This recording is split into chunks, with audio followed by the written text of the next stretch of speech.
আসসালামু আলাইকুম সবাইকে। এইচএসসি আইসিটির পঞ্চম অধ্যায়ের গুরুত্বপূর্ণ এমসিকিউ সমাধান পর্বের ষষ্ঠ পর্বে তোমাদের সকলকে শুভেচ্ছা।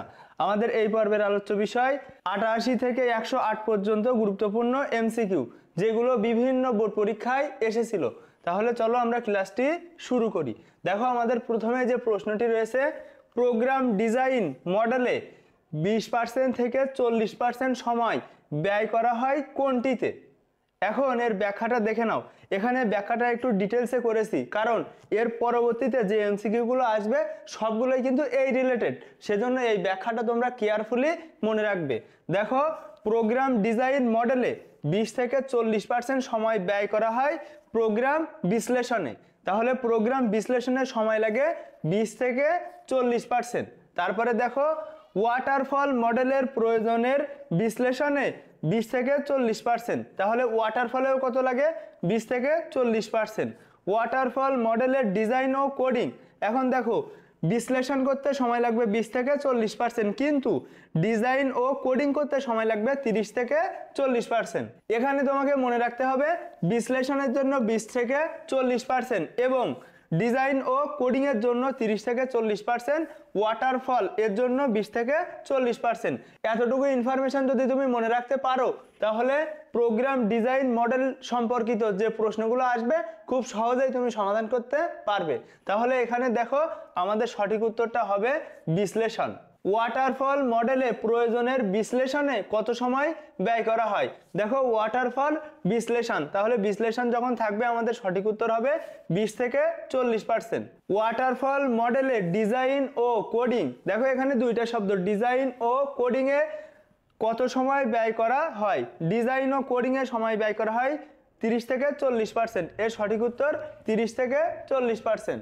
ওয়াটারফল মডেলের কোন অংশে 20 থেকে 40% সময় ব্যয় করা হয়? প্রয়োজনের বিশ্লেষণ, একটু আগেই কিন্তু আমি ব্যাখ্যা করেছি। ইনহেরিটেন্স কোন প্রোগ্রামিং মডেল এর বৈশিষ্ট্য? দেখো, ইনহেরিটেন্স অবজেক্ট ওরিয়েন্টেড প্রোগ্রামিং এর একটি মৌলিক ধারণা। তো এতটুকু অংশ থেকে কিন্তু আমরা বুঝতে পারছি ইনহেরিটেন্স হচ্ছে অবজেক্ট ওরিয়েন্টেড প্রোগ্রামিং এর একটি মৌলিক ধারণা। তাহলে দেখো সঠিক উত্তর অবজেক্ট ওরিয়েন্টেড প্রোগ্রামিং ল্যাঙ্গুয়েজ। নিচের কোনটি অবজেক্ট ওরিয়েন্টেড প্রোগ্রামিং ল্যাঙ্গুয়েজ? ব্যাখ্যাটা দেখো, অবজেক্ট ওরিয়েন্টেড প্রোগ্রামিং ভাষার উদাহরণ হলো C++, জাভা, সি হ্যাশ।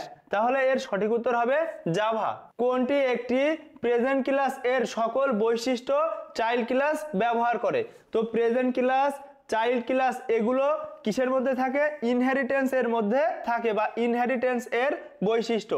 দেখো, ইনহেরিটেন্স এর মধ্যে প্রেজেন্ট ক্লাস, বেস ক্লাস, তারপরে চাইল্ড ক্লাস, তারপরে ডিরাইভড ক্লাস। তো এই যে শব্দগুলো, এই শব্দগুলো কিন্তু ইনহেরিটেন্স এর বৈশিষ্ট্য। মোটামুটি তোমরা এগুলো মুখস্থ করে নিবে। তাহলে দেখো, ইনহেরিটেন্স এর বৈশিষ্ট্যর মধ্যে present class, base class, child class আর হচ্ছে ডিরাইভ ক্লাস, এগুলো কিন্তু আসবে। এর সঠিক উত্তর ইনহেরিটেন্স। স্ট্রাকচার প্রোগ্রামের গঠন, দেখো এখানে 1966 সালে স্ট্রাকচার প্রোগ্রামিং এর ধারণা দেন ক্যারেডো বোহম এবং জিউসেফ জ্যাকোপনি। এই দুই গণিতবিদ ব্যাখ্যা করেন যে কোনো প্রোগ্রাম শুধুমাত্র তিনটি স্ট্রাকচার, যেমন ডিসিশন, সিকোয়েন্স এবং লুপ এর সাহায্যে লেখা হয়। ডিসিশন মানে সিদ্ধান্ত, সিকোয়েন্স মানে পর্যায়ক্রমিক, লুপ মানে লুপ। তাহলে দেখো, স্ট্রাকচারে মূলত তিনটা জিনিস লাগবে, ডিসিশন, সিকোয়েন্স, লুপ। এর সঠিক উত্তর হবে সবগুলোই। সি প্রোগ্রামে ডেটা আউটপুট এর জন্য ব্যবহৃত ফাংশন কোনটি? আউটপুট বা ফলাফল প্রদর্শনের জন্য তিনটা জিনিস ব্যবহার করা হয়। দেখো, প্রিন্ট এফ ফার্স্ট ব্র্যাকেট, তারপরে দেখো পুটস ফার্স্ট ব্র্যাকেট, তারপরে রয়েছে পুট 4 ফার্স্ট ব্র্যাকেট। তো এই তিনটার মধ্যে এখানে যেটা রয়েছে সেটা হচ্ছে প্রিন্ট এফ। তো এটাই কিন্তু আমাদের আউটপুট ফাংশন। সি প্রোগ্রামের কাঠামো সিকোয়েন্স কোনটি? তো কাঠামো সিকোয়েন্স দেখো, hash include stdio.h main first bracket. তো এই সিকোয়েন্সটা কোথায় রয়েছে? দেখো ডি নাম্বার, হ্যাশ ইনক্লুড, এই যে এর মধ্যে কিন্তু stdio.h বসবে, তারপরে দেখো মেইন ফার্স্ট ব্র্যাকেট, এটাই কিন্তু সঠিক উত্তর। সি ভাষায় লিখিত প্রোগ্রামের কোডকে কি বলা হয়? তো সি ভাষায় লিখিত প্রোগ্রামের কোডকে বলা হয় সোর্স কোড, কারণ এটা মানুষ বুঝতে পারে, যেটি মানুষের বোধগম্য ভাষা। আর অবজেক্ট কোডটা কি, যেটা কম্পিউটার বা ডিভাইস বুঝতে পারে। তাহলে সি ভাষায় লিখিত প্রোগ্রামের কোডকে কি বলে? সোর্স। সি ভাষায় তৈরি করা প্রোগ্রাম ফাইলের এক্সটেনশন কোনটি? .cpp হলো C plus plus source code file, যা প্রোগ্রামিং ফাইল এক্সটেনশন। কিছু গুরুত্বপূর্ণ ফাইল এক্সটেনশন দেখো, .doc অর্থাৎ দেখো Microsoft Word file extension, .jpeg image file extension. এখানে সঠিক উত্তরটা হবে দেখো সি ভাষায় .cpp বা সিপিপি। সি নামক ভাষার জন্ম কোন ভাষা থেকে? দেখো ড্যানিশ ঋষি সি ভাষা প্রবর্তন করে। তো ড্যানিশ ঋষি সি ভাষা পরিবর্তন করে কোথা থেকে? মূলত বি এর সীমাবদ্ধতাগুলো দূর করার জন্য বা দূর করার উদ্দেশ্যেই সি এর উদ্ভব হয়। তাহলে প্রথমে কোন ভাষা ছিল? বি ভাষা। তার অনেক সীমাবদ্ধতা ছিল, সেই সীমাবদ্ধতাগুলো দূর করার জন্যই কিন্তু সি ভাষার আবিষ্কার হয়। তাহলে এখানে সঠিক উত্তর বি। সি প্রোগ্রামিং ভাষা হলো, দেখো সি প্রোগ্রামিং ভাষা হচ্ছে কেস সেনসিটিভ। কেস সেনসিটিভ শব্দের অর্থ হচ্ছে ছোট হাতের এবং বড় হাতের অক্ষরের মধ্যে পার্থক্য বিদ্যমান। ছোট হাতের এ দ্বারা যা বোঝায়, বড় হাতের এ দ্বারা কিন্তু সেই একই জিনিস বোঝায় না, এটাকেই বলে কেস সেনসিটিভ। আর দেখো এটা কিন্তু মধ্যম স্তরের ভাষা এবং উচ্চ স্তরের ভাষা। কেননা C K mid level language বলা হয়, কারণ এতে উচ্চ স্তরের ভাষার সুবিধা এবং মধ্য স্তরের ভাষার সুবিধাও কিন্তু পাওয়া যায়, সেজন্য একে মধ্যম স্তরের ভাষা বলা হয়। তাহলে এখানে সঠিক উত্তর দেখো সবগুলোই হবে। এটি একটি কেস সেনসিটিভ ভাষা, এটি একটি মধ্যম স্তরের ভাষা, এটি একটি উচ্চ স্তরের ভাষা। সঠিক উত্তর সবগুলোই। সি প্রোগ্রামের ক্ষেত্রে এখানে দেখো মূলত know the keyword shortcut alt plus S, এই অল্টার প্লাস এস এটা কিন্তু সি প্রোগ্রামে ব্যবহার করা হয় না। তাহলে দেখো এখানে রয়েছে অল্টার প্লাস এস, এটা সি প্রোগ্রামে ব্যবহার করা হয় না, ব্যবহার করা হয় প্রথমটা আর শেষেরটা। তাহলে সঠিক উত্তর প্রথমটা আর শেষেরটা। সি ভাষায় এক লাইনে কমেন্টস লিখতে ব্যবহৃত হয়। ব্যাখ্যাটা দেখো, এক লাইনের কমেন্ট ডাবল স্ল্যাশ দিয়ে শুরু হয়। ডাবল স্ল্যাশ এর পরে যে কোনো ধরনের টেক্সটকে সি কম্পাইলার এড়িয়ে চলে। কম্পাইলার বলতে একটা অনুবাদক প্রোগ্রাম, যে সম্পূর্ণ প্রোগ্রামটিকে একসাথে পড়ে একসাথে অনুবাদ করে এবং যদি ভুল থাকে তাহলে একসাথে প্রদর্শন করে। তাহলে দেখো এখানে মূলত ডাবল স্ল্যাশ এর পরে যাই থাকুক না কেন কম্পাইলার কিন্তু এড়িয়ে চলে। তাহলে এটা এক লাইন কমেন্ট এর বৈশিষ্ট্য। যদি একাধিক কমেন্ট এর বৈশিষ্ট্য চাই তখন আমরা কি করব? একের অধিক লাইনের কমেন্ট, সেজন্য আমাদের লিখতে হবে স্ল্যাশ স্টার দিয়ে শুরু হয় এবং স্টার স্ল্যাশ দিয়ে শেষ হয়। একাধিক কমেন্টের সিম্বল যদি তোমাদের চাই তাহলে এই সিম্বলটা হবে, আর যদি একটা কমেন্টের চাই তখন ডাবল স্ল্যাশ হবে।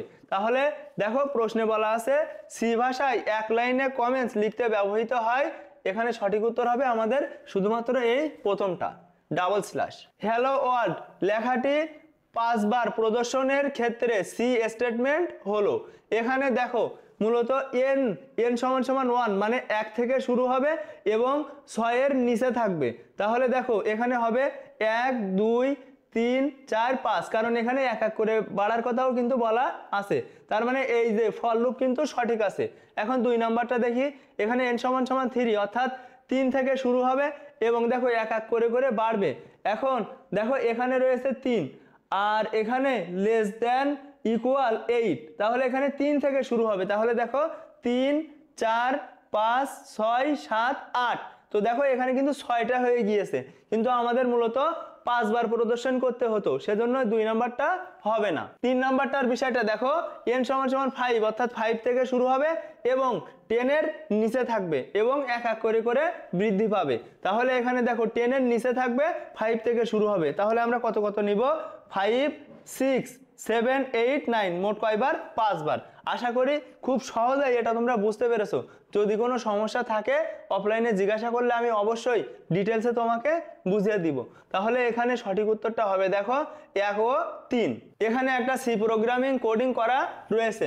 মূলত দেখো এখানে এর মানটা বের করতে হবে। তো এ সমান সমান বি মডিউল 25 দেওয়া রয়েছে আর এখানে বির মান দেওয়া রয়েছে 50। তাহলে ব্যাখ্যাটা যদি আমরা করি, বি সমান সমান 50 দেওয়া রয়েছে, এ সমান সমান দেখো এখানে এর মানটা কত হবে, এর মানটা হবে দেখো বি মডিউল 25। তাহলে দেখো এই যে বির মান কত, বির মান হচ্ছে 50। তো বির মানটা আমরা এখানে বসালাম, মডিউল বা ভাগশেষ চিহ্ন 25। তো এটাই কিন্তু আমরা করেছি। তো দেখো 50কে যদি মডিউল করা হয় 25 দিয়ে, তাহলে ভাগশেষ হয় 0। এটা কিন্তু মডিউল চিহ্ন, তাহলে এর ফলাফল বা আউটপুটটা কি হবে, 0। এখানে দেখো এ সমান সমান এই যে বির মান 50, 50 বসালাম, মডিউল মানে ভাগশেষ, এখানে 25। তো দেখো 50কে যদি 25 দিয়ে মডিউল করা হয়, তাহলে ভাগশেষ হবে 0। সেজন্য সঠিক উত্তরটা হবে 0। উদ্দীপকের ব্যবহৃত প্রোগ্রামিং ভাষাটি হচ্ছে, দেখো যেহেতু এটা সি ভাষা অর্থাৎ সি প্রোগ্রামিং ভাষা, তো সি প্রোগ্রামিং ভাষাকে কিন্তু বিভিন্ন নামে ডাকা হয়। তার মধ্যে কি কি রয়েছে দেখো, mid level language, general purpose programming language, case sensitive language. তাহলে এখানে দেখো general purpose language, mid level language, case sensitive language সবগুলোই কিন্তু সঠিক উত্তর। এখানে আরেকটা সি প্রোগ্রামিং দেওয়া রয়েছে এবং দেখো এখানে হ্যালো ওয়ার্ল্ড উদ্দীপকের কোডটির আউটপুট হবে, এই যে হ্যালো ওয়ার্ল্ড, এটা আউটপুট হিসেবে কোন অংশটুকু বেরোবে। তো দেখো এখানে প্রিন্ট এফ আমরা জানি আউটপুট ফাংশন, কমা কোটেশনের মধ্যে যে অংশটাটুকু থাকবে সেটাই কিন্তু আমাদের আউটপুট হিসাবে বেরোবে। তাহলে দেখো প্রিন্ট এফ এর মধ্যে এই যে কমা কোটেশনের মধ্যে রয়েছে দেখো হ্যালো ওয়ার্ল্ড, তারপরে এক্সক্লামেটরি চিহ্ন। তাহলে এখানে এর সঠিক উত্তরটা হবে হ্যালো ওয়ার্ল্ড বিস্ময়সূচক চিহ্ন। তাহলে দেখো হ্যালো ওয়ার্ল্ড এটাই কিন্তু আমাদের আউটপুট হিসাবে বেরোবে। উদ্দীপকের কোডটি রান করতে হলে, দেখো রান করতে হলে আমাদের কি কি লাগবে, বিল্ড মেনুতে যেতে হবে, রান অপশানে ক্লিক করতে হবে, কিবোর্ডের Ctrl+F10 বোতাম চাপতে হবে। তো এই জিনিসটা তোমরা ডিরেক্ট মুখস্থ করে ফেলবে যে উদ্দীপকের কোডটি বা সি প্রোগ্রামের কোড রান করার জন্য কোনগুলো লাগে, এই 3টা জিনিস লাগে। এর সঠিক উত্তর হবে সবগুলোই।